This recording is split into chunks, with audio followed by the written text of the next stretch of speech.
ya Mana dia? alumni sini Waktu nih. itu kan kita ketemu di Mas Wisuda. Ya, semester lalu kan? Yuk, istirahat sebentar. Saya bisa ketemu.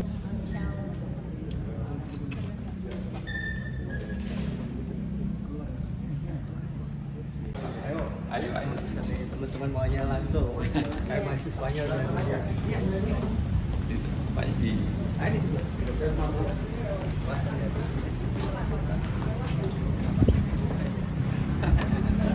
Saya nyantai aja. Kamu pernah kuliah sini nih? Di situ gedungnya. Kamu juga aja? Iya, Om. Kamu di mana? Sama di komunikasi. Komunikasi. Iya, seangkatan sama kita. Komunikasinya ada di belakang sana. Ya, nanti diajakin mampir Bapak. Dulu waktu Bila kuliah di sini dia bilang, pokoknya Bapak nggak boleh datang ke Biasa. tempatku. Biasa anak-anak saya juga kelintas ini pada diam-diam aja. Makanya waktu wisuda ada orang kaki lo. Anaknya Mas Juga Pram. ada. Tapi dia udah selesai ini. Oh ya, gimana? Langsung nyapa aja. Teman-teman Apa kabar? yang friends mas. Ya. Satu dua. Masih. Satu dua. Makasih Mas. Terima kasih Pak. Yuk.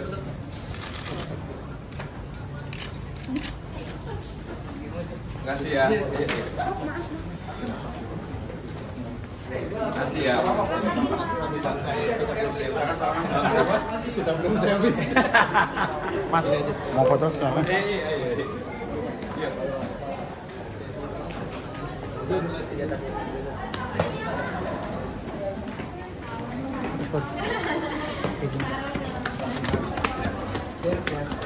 Alhamdulillah.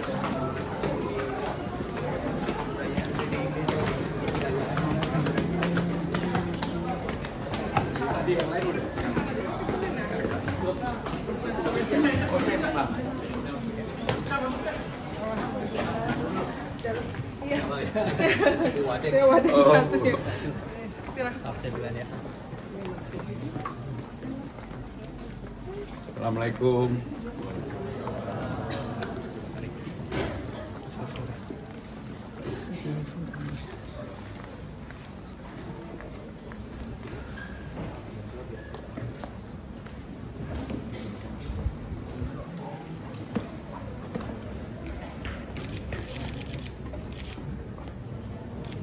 Rambutnya keren.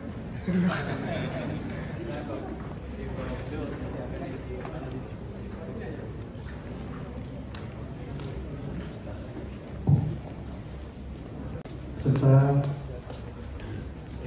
dengan visikum Profesor Dr. Seniarto Aji. Assalamualaikum warahmatullahi wabarakatuh. Perkenalkan, nama saya Adi Muhammad Ashrafi Bukti. Saya Nazar Syakira dan kami sebagai pembawa acara pada acara siang hari. Hadirin sekalian, Kami ucapkan selamat siang dan selamat datang di Dialog Jakarta, ragam perspektif membangun kota.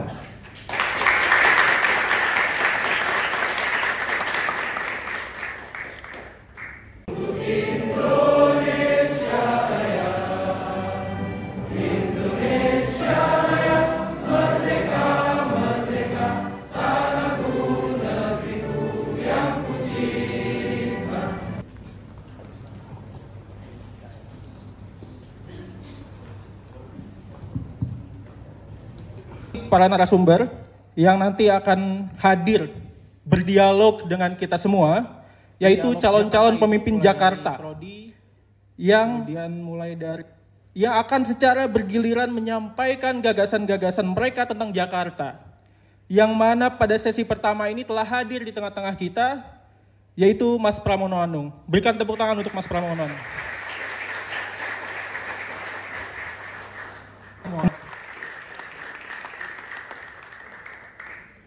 Secara akademik, maupun secara ilmiah. Di tempat ini bukan di lapangan bola, bukan di hotel-hotel mewah, apalagi di gorong-gorong ibu kota, tapi di Universitas Indonesia, tempat terhormat, tempat di mana akal dan rasio kita dihargai dan dijunjung tinggi, tempat menguji calon-calon pemimpin Jakarta. Untuk itu, di tempat ini, saya mengajak kepada hadirin sekalian untuk mari kita sama-sama bongkar sistem pemikiran calon-calon pemimpin Jakarta. Kita akan pertanyakan kemana nyawa 11 juta warga Jakarta ini akan dibawa. Kemana uang-uang pajak yang selama ini kita keluarkan untuk negara akan dipergunakan. Dan tentunya adalah kita akan pertanyakan juga, apakah kita sebagai anak muda akan dilibatkan atau tidak? Untuk itu, Himpunan Mahasiswa Ilmu Politik FISIP UI dengan bangga mempersembahkan diskusi publik Dialog Jakarta, Ragam Perspektif Membangun Ibu Kota. Sebagai informasi, pagi tadi kami secara mendadak mendapatkan informasi pembatalan secara sepihak oleh tim dari paslon lain. Kami anggap ini adalah bentuk ketidakprofesionalan sekaligus bentuk tidak menghargai ruang-ruang akademik dan ilmiah yang dimana rasio dan akal kita ditunjung tinggi. Untuk itu,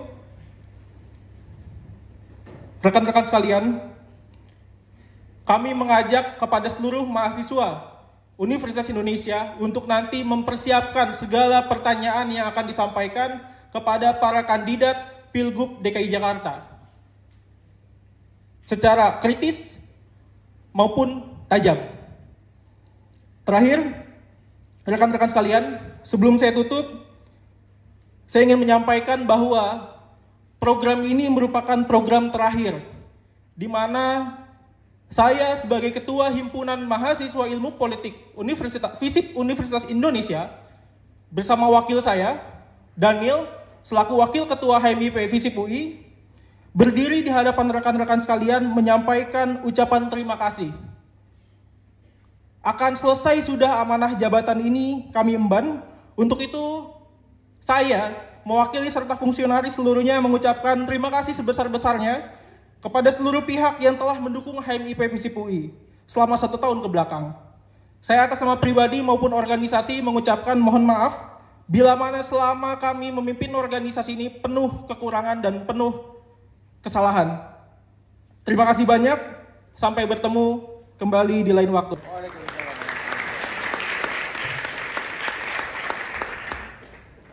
Sambutan oleh Dekan FISIP UI kepada Profesor Dr. Semiarto Aji Purwanto MSI, kami persilakan.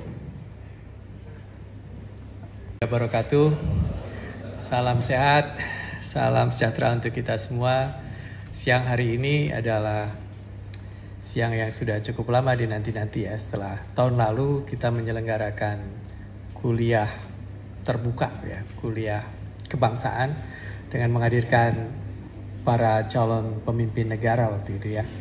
Dan hari ini kita hadirkan kembali para calon pimpinan, tapi kali ini calon pimpinan wilayah provinsi, dan hari ini adalah provinsi, ini saya harus hati-hati Mas Bram, daerah khusus ibu kota Jakarta ya. Ini salah satu hal yang nanti mungkin bisa kita bicarakan kalau nanti ibu kotanya pindah, DKI seperti apa, lalu apa yang terjadi dengan warganya tadi Rihandi sampaikan. Tentu sebelumnya saya ingin ucapkan terima kasih atas kesediaan Dr. Pramono Anung, Mas Pram, untuk menghadiri acara kami, memenuhi undangan kami. Ini acara yang diinisiasi oleh teman-teman mahasiswa dari Himpunan Mahasiswa Ilmu Politik, ya tadi Mas Rihandi. Ini mahasiswa yang datang dari ilmu politik semua atau umum? Umum? Ya, oke. Kasih tepuk tangan buat Rifani ini. Tadi dia sampaikan ya, beberapa waktu yang lalu ya Mbak Nurul. Mas Haji, kalau kami dari HMIP mau bikin acara mengundang para calon gubernur, boleh nggak? Boleh, kenapa nggak? Saya bilang gitu.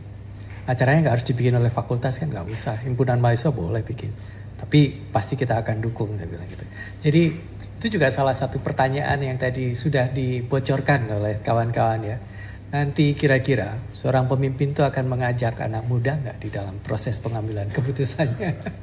Jadi ini saya rasa adalah bagian yang kita sangat hargai, kehadiran para calon pimpinan wilayah, calon gubernur DKI dalam hal ini, di dalam acara diskusi publik, diskusi terbuka, dan tadi disampaikan memang secara sengaja kami Universitas Indonesia, dalam hal ini khususnya Fakultas Ilmu Sosial Ilmu Politik, sebagaimana mandat keilmuan kami, Ilmu Sosial Ilmu Politik, selalu berusaha untuk ambil inisiatif di acara-acara seperti ini.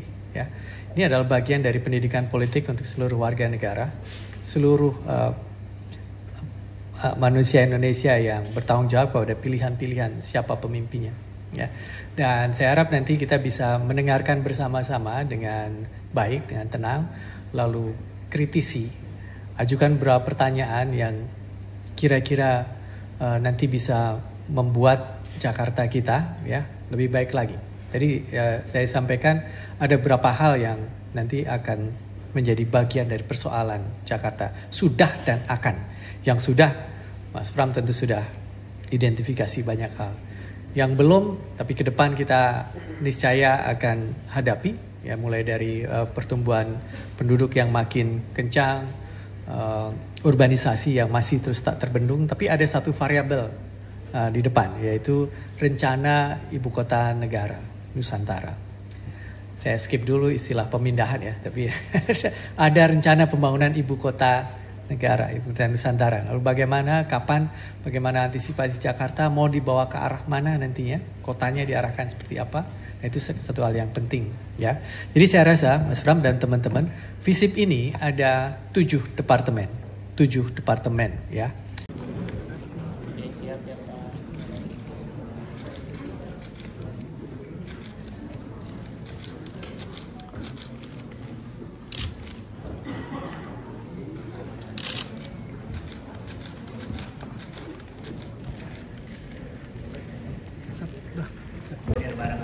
Dan untuk seluruh tim media untuk bisa menaiki atas panggung. 1, 2, yang lagi 1, 2, 3.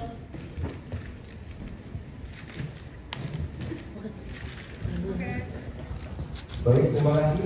Akhiri dengan tanya jawab dengan floor atau partisipan umum. Sehingga dipersilahkan kepada para partisipan umum khususnya untuk menyimak dan kemudian mencatat dan disimpan sehingga nanti bisa disampaikan pada kesempatan yang sudah kami sediakan. Dr. Pramono Anung Wibowo MM. Tapi, terima kasih. Boleh kita kasih tepuk tangan dulu untuk Mas Pram. Terima kasih banyak Mas Pram. Jadi sebenarnya kenapa kita panggil Mas, karena memang ini pada sesama mahasiswa, kita punya sapaan Bung dan Nona begitu Mas Pram. Jadi kalau kita ke mahasiswa, ke teman-teman yang laki-laki di sini Bung, dan juga kepada perempuan Nona. Oke, terima kasih semuanya. Selamat siang Pak Dekan dan kolega semuanya. Selamat siang Pak Pram sebagai kandidat yang telah menyampaikan visi-misinya. Saya minta untuk bicara atau menanggapi dari perspektif hal atas kota. Mungkin satu konsep ya sangat inti di dalam ilmu sosial dan politik gitu ya. Mungkin sesuatu yang kita harus saya kurang dengar dari presentasi ini gitu.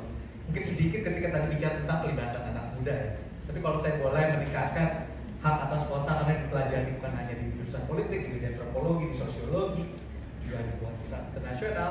Hak atas kota adalah hak asasi bagi seluruh warga atau seluruh orang bahkan yang terkait dengan satu kota, di mana dia adalah hak asasi untuk hidup beradab dan bermartabat dan turut membentuk kotanya. Nah, untuk hidup beradab dan bermartabat dan turut membentuk kotanya itu ada satu karakter dari kota-kota besar dunia. Kalau kita lihat di mana-mana, satu kota akan dikenal sebagai kota global yang dikagumi oleh kota-kota yang lain karena salah satunya adalah dia disebut sebagai kota yang sangat bisa dihuni, most livable cities gitu ya. Yang dimana untuk itu ada elemen-elemen atau unsur-unsur yang menjadi tanggung jawab negara. Karena barang-barang yang ada di kota-kota besar itu sebagian besar disediakan oleh pasar. Tetapi semakin tinggi kebutuhan untuk kotanya beradab dan bermartabat, semakin tinggi juga kebutuhan atas barang-barang publik. Barang-barang publik itu salah satunya adalah hunian tadi yang disebutkan, walaupun tadi masih disinggung keterbatasan dari aspek hukum. Tapi itu menunjukkan ada satu tantangan yang belum terselesaikan dan belum dijanjikan juga oleh kandidat yang baru. Bagaimana menyelesaikan satu kota yang memerlukan hunian, tanah gitu ya, tempat tinggal orang, supaya dia dapat turut hidup beradab dan bermartabat dan membentuk kotanya. Apalagi sekarang kita lihat 50% dari calon pemilih ke depan adalah generasi Z dan milenial, yang menurut berbagai riset kecil sekali kemungkinannya untuk dapat memiliki properti karena barang hunian tadi tidak disediakan oleh secara publik tapi oleh market, maka makin lama market itu makin mahal. Dan kendala hukum tadi seperti tidak pernah ditemukan jalan keluarnya. Nah, kita ingin mendengar tanggapan ke depan gitu ya. Apakah kita akan terus-menerus berlindung di balik alasan hukum, sementara di sisi lain kita lihat pengembang tidak terkendala untuk melakukan pembangunan dan menemukan berbagai macam solusi, celah dan lain-lain yang selalu menguntungkan market ketimbang publik.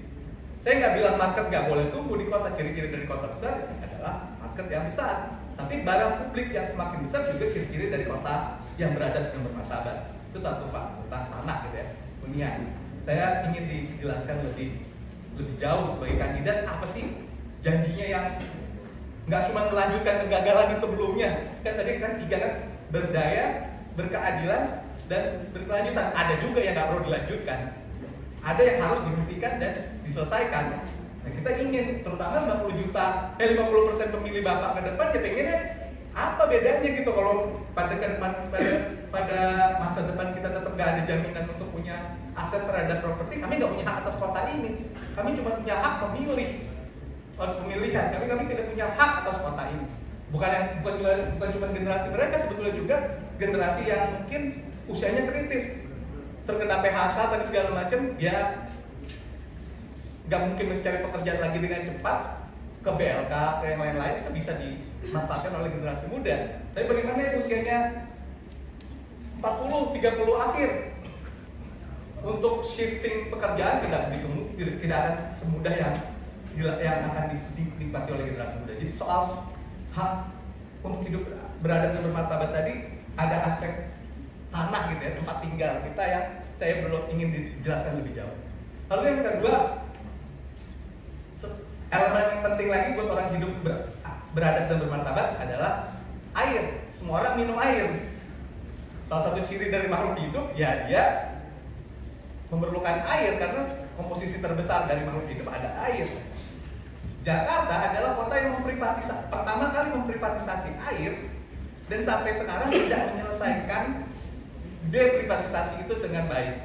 Jadi kalau kita ketahui, kita memiliki perusahaan air minum Jakarta dulu ya, dan sekarang kembali lagi menjadi perusahaan air minum, tapi sebetulnya bukan air yang bisa diminum.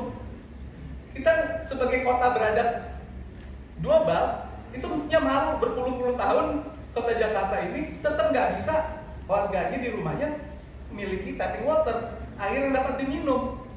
Yang sesuatu yang saya yakin semua fakultas teknik mampu mencari solusinya. Tapi kenapa dibiarkan berkelanjutan? Saya harap ini bukan berkelanjutan yang dimaksud oleh kandidat ini. Air minum ciri dari kota beradab dan bermartabat. Privatisasi sudah dinyatakan salah, kalah juga di MK berkali-kali.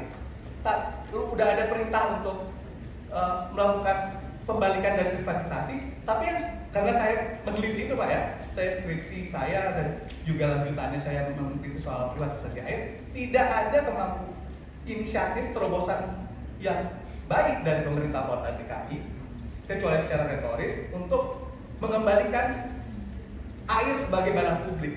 Kita malu sebagai kota Jakarta, kota terbesar dan termaju di Indonesia, di ASEAN juga, tapi nggak bisa mendapatkan air minum sebagai barang publik. Konsumsi kita terhadap air kemasan itu terlalu tinggi dan itu menghasilkan masalah baru, sampah. Yang kita tahu plastik sulit untuk didaur ulang. Sampah lagi-lagi bukan barang publik. Kita belum mendengar juga dari penjelasan Pak Pram tadi ya. Apa sih janjinya gitu mengatasi soal hak yang mendesak tadi seperti air dan sampah? Karena itu barang-barang publik yang tidak teratasi, Pak. Dan itu membuat malu kita sebagai warga Jakarta gitu ya, sebagai kota yang mestinya kebanggaan Indonesia ya sebelum IKN terbentuk. Yang terakhir udara, semua orang juga seperti air mengkonsumsi udara. Satu warga kota yang beradab dan bermartabat harus dapat menghirup udara yang layak. Warga Jakarta pada masa pemerintahan Pak Anies sudah mengajukan gugatan dalam bentuk citizen lawsuit dan menang hingga tingkat kasasi. Hingga tahun lalu, Bapak pasti tahu karena ada di sekretaris negara gitu ya, sekretaris kabinet, dan pemerintah pusat lah yang berulang kali gitu ya melakukan perlawanan terhadap gugatan warga untuk sesuatu yang benar gitu, yang logis. Siapa sih nggak butuh udara layak gitu ya? Dan udara yang buruk tentu akan mempengaruhi keberadaban, kemartaban dan kepantasan warganya kan? Karena proporsi oksigen dan kualitas oksigen yang kita hirup buruk, tentu kualitas kita sebagai manusia juga buruk. Pertanyaan saya, di masa PJ Gubernur Bapak Heru tidak ada usaha untuk menindaklanjuti keputusan kemenangan warga itu tadi. Sementara tadi di dalam presentasi Bapak Pramono salah satu kata kuncinya adalah berdaya. Berdaya itu kan bukan cuma pemerintahnya yang berdaya kan, tapi juga warganya. Bukan cuma government authority, tapi juga citizen power. Dan Jakarta adalah salah satu kota yang harus kita banggakan di Indonesia karena daya warganya untuk menuntut, mengubah, mengusulkan, berinisiatif itu sangat besar. Kenapa inisiatif sebaik CLS ini tidak dapat diselesaikan oleh pemerintah-pemerintah sebelumnya? Selamat siang, Shalom, salam sejahtera, Om Swastiastu, Namo Buddhaya, Assalamualaikum warahmatullahi wabarakatuh. Ini agak mengganggu, nggak? Tolong dibedahin sedikit. Makasih. Mas Pram, Reni punya ada 5 poin, 2 poin hanya komentar dan 3 poin pertanyaan. Saya akan membuatnya seringkas mungkin untuk memberikan kesempatan kepada para audiens yang lain untuk bertanya, berdialog. Yang pertama saya ingin mengucapkan terima kasih kepada Mas Pram dan semua kandidat Pilgub DKI Jakarta 2024. Kenapa? Ada 2 alasan. Yang pertama adalah alhamdulillah Pilkada DKI tidak melawan kotak kosong. Kalau Mas Pram tidak mencalonkan mungkin kotak kosong kita kan. Jadi untunglah kita tidak termasuk 41 daerah di Indonesia yang melawan pilkada kotak kosong. Kemudian kedua, saya juga berterima kasih kepada Mas Pram. Kenapa? Karena membuktikan bahwa RUU Daerah Khusus Jakarta gagal. Ingat kontroversi pasal 10 yang sering kita bahas di kelas? Pasal 10 RUU Daerah Khusus Jakarta memberikan kesempatan kepada Presiden untuk mengangkat, menunjuk, dan memberhentikan Gubernur DKI Jakarta. Ingat nggak? Ketika Pak Mulyono mencoba membuka lowongan buat anaknya jadi gubernur, ya? Nah, dengan Mas Pram dan kandidat yang lain terbukti RUU tersebut gagal. Jadi alhamdulillah Mas. Jadi siapapun yang menang, buat saya para kandidat Pilgub DKI Jakarta sudah menegakkan nilai-nilai demokrasi di Indonesia.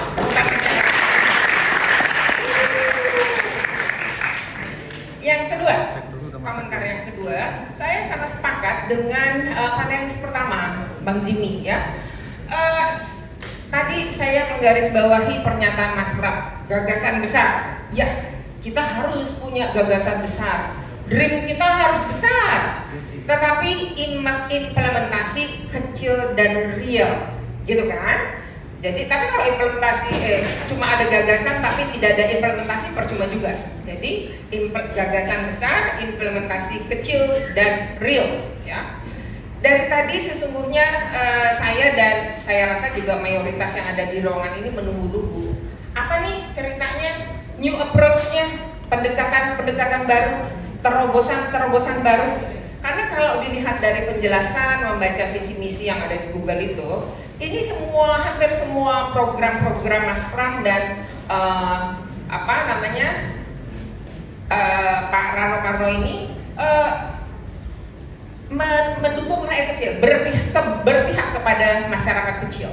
Contoh, tidak berarti bahwa yang disebut tadi program-program Mas Pram itu buruk, enggak, saya mendukung sekali.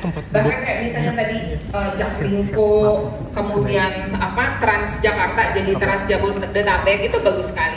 Tetapi menyelesaikan permasalahan kemacetan dan transportasi di Jakarta tidak hanya itu.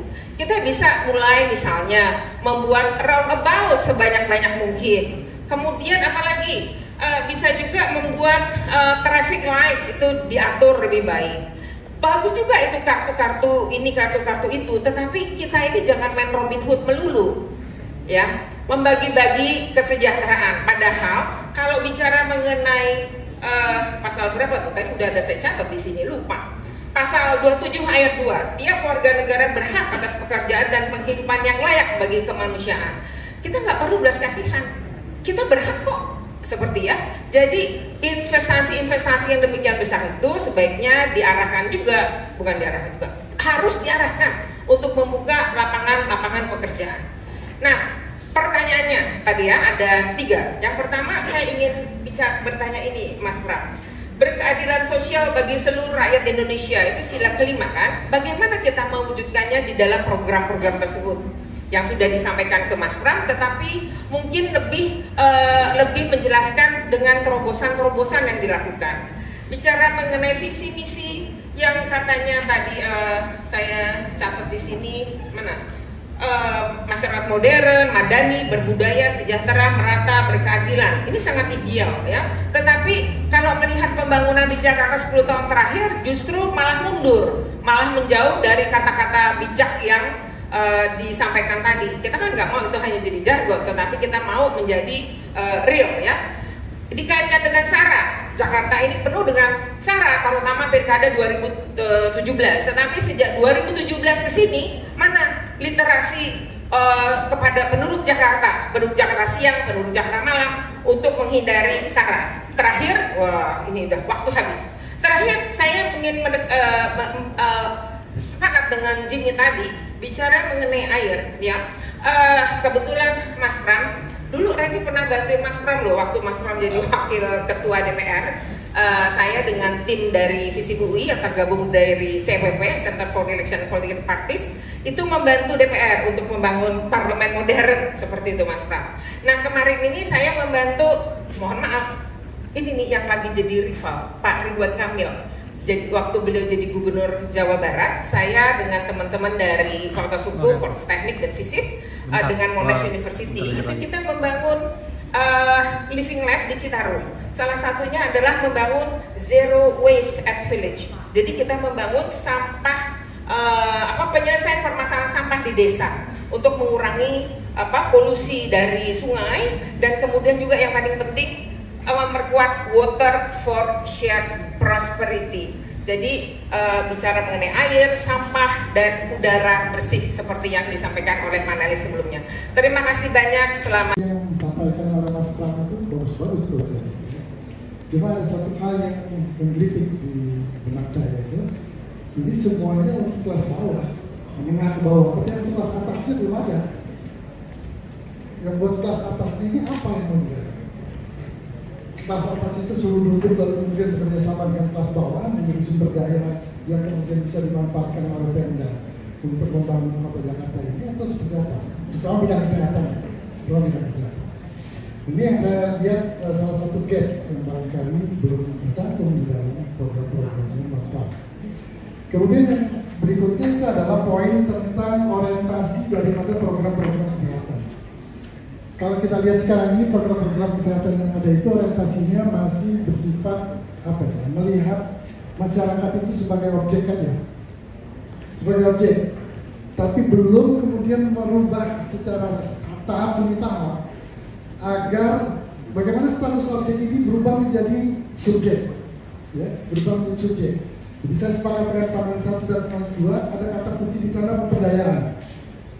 Nah ini yang barangkali secara bertahap setelah kemudian fasilitas-fasilitas dan kemudian pemberdayaan yang berjalan, maka kemudian masyarakat yang tadinya hanya menjadi objek saja dan kemudian bisa menjadi subjek itu akan menjadi salah satu resources yang bisa kemudian menjadi mitra pada membangun kotanya dan bahkan mungkin mengendalikan juga masalah-masalah kesehatan dalam keluarganya sendiri.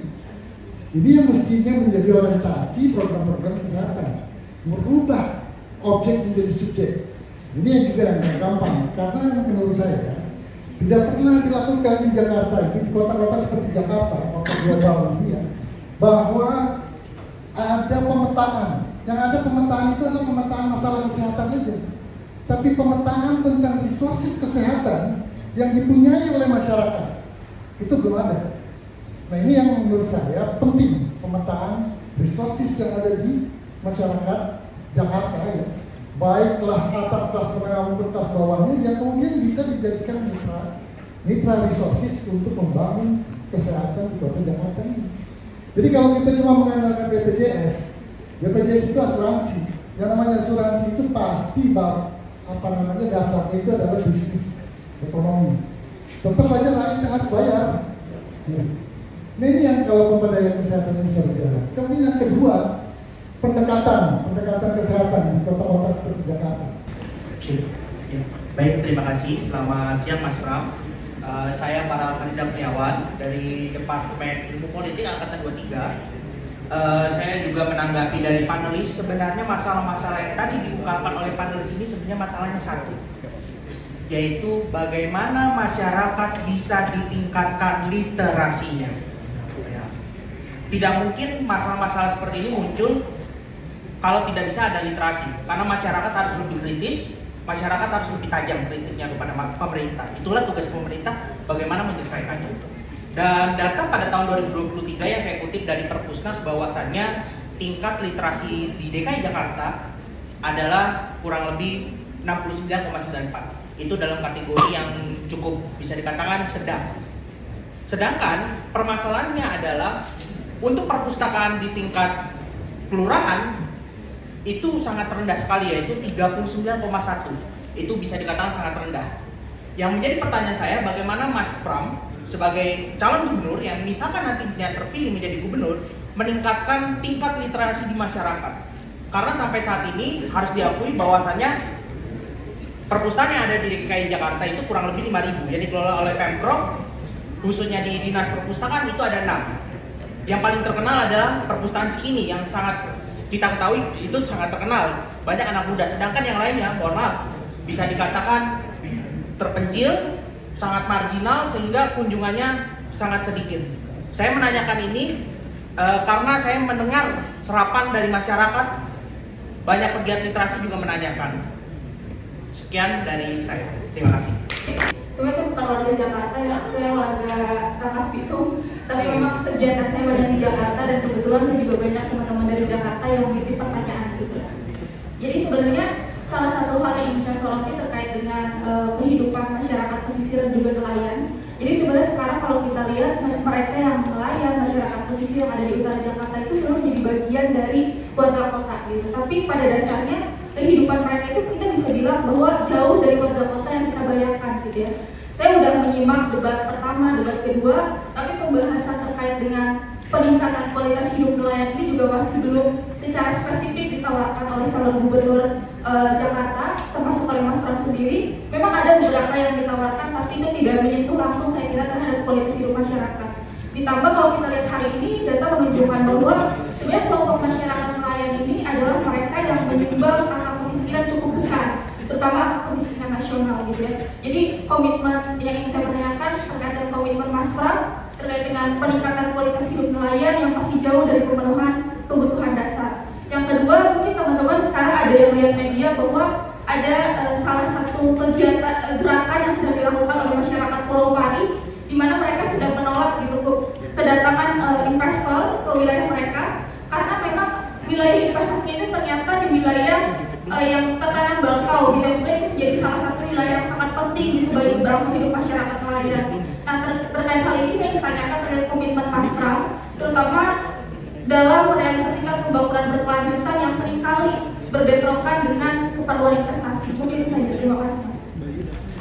Pak Dekan yang saya hormati, Bapak Ibu saudara-saudara sekalian. Yang pertama, saya tidak merespon satu persatu karena panelisnya udah jago-jago lah. Saya tidak mau berbantah-bantahan karena apalagi ini di depan mahasiswanya pasti yang namanya dosen harus kelihatan lebih pintar.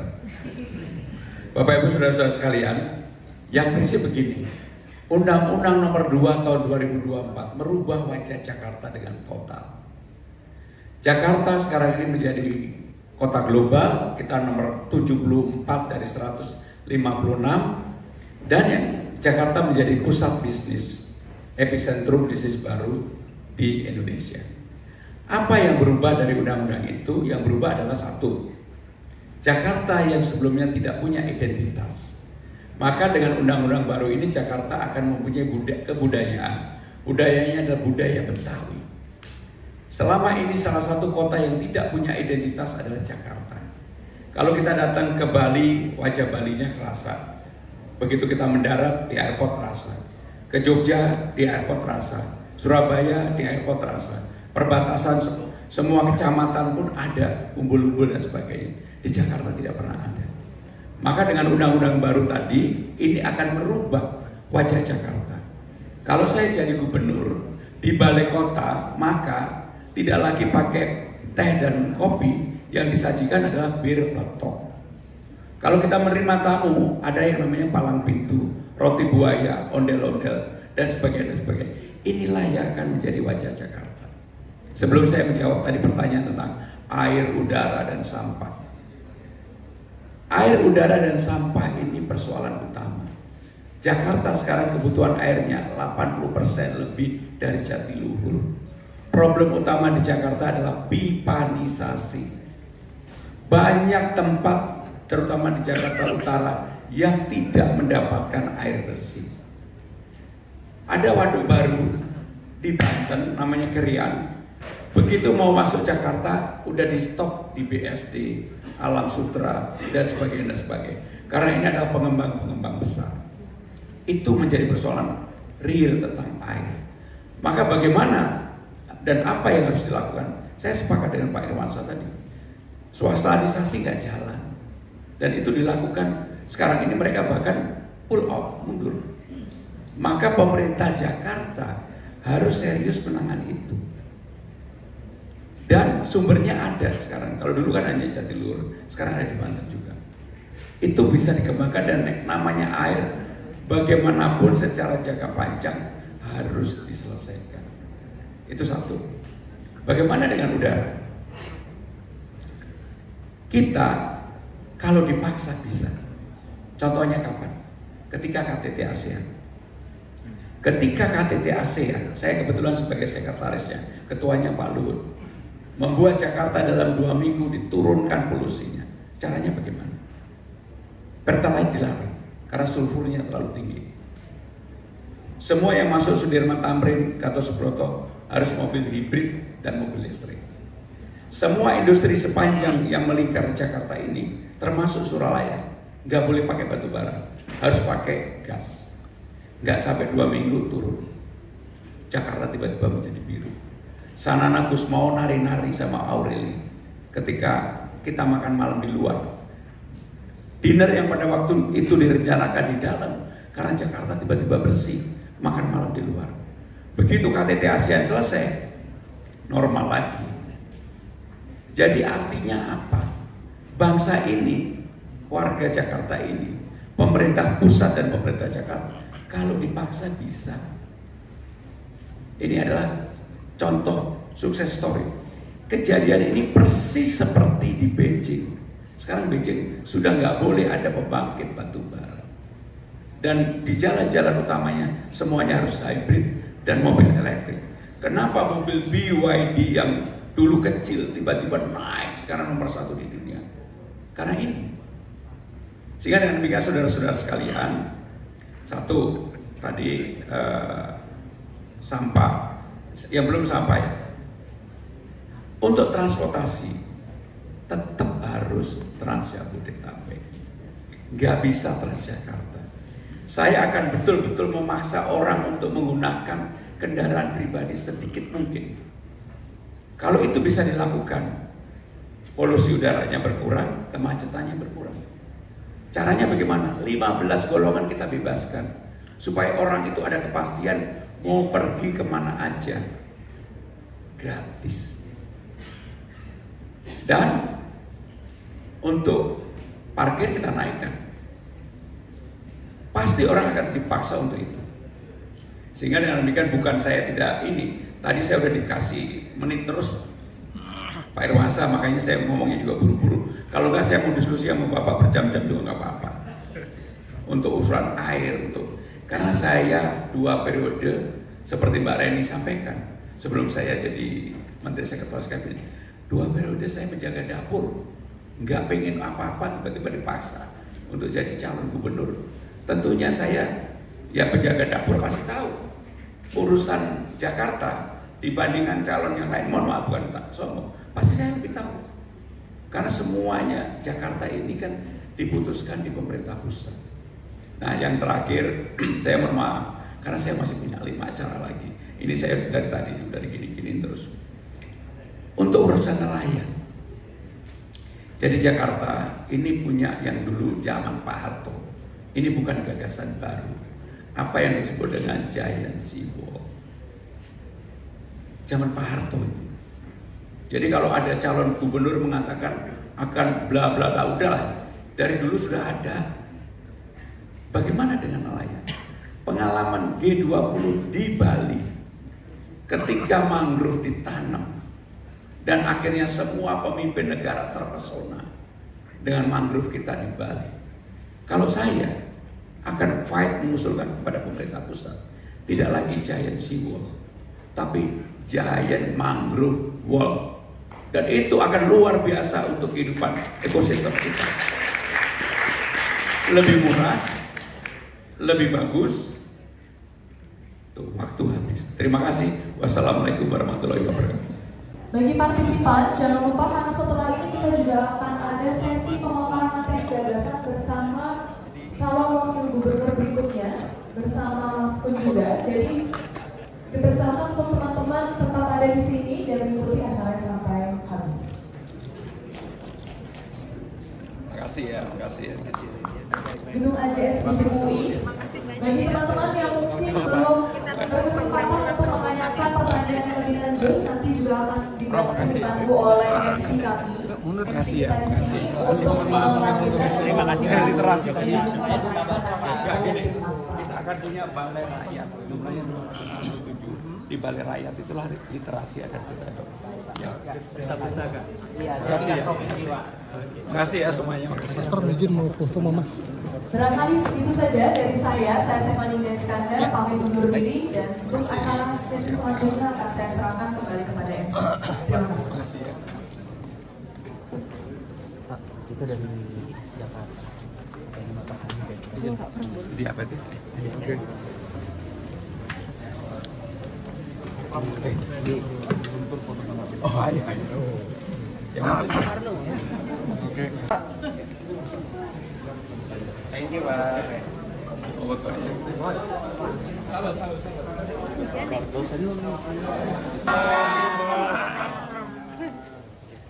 Mas Pram, minta tanggapannya dong. RK kan pakai selebriti sama influencer. Nah, kira-kira gimana, Mas? Yang pertama, saya hari ini diundang di Universitas Indonesia Ilmu Sosial dan Politik. Saya menyampaikan gagasan-gagasan saya, hal-hal yang kemudian mendapatkan masukan yang cukup tajam dari para panelis. Saya merasa mendapatkan banyak masukan, termasuk literasi yang tadi ditanyakan oleh salah satu mahasiswa. Menurut saya program literasi ini juga hal yang harus diseriusi oleh pemerintah Jakarta. Untuk aktivitas calon yang lain saya nggak mau komentar.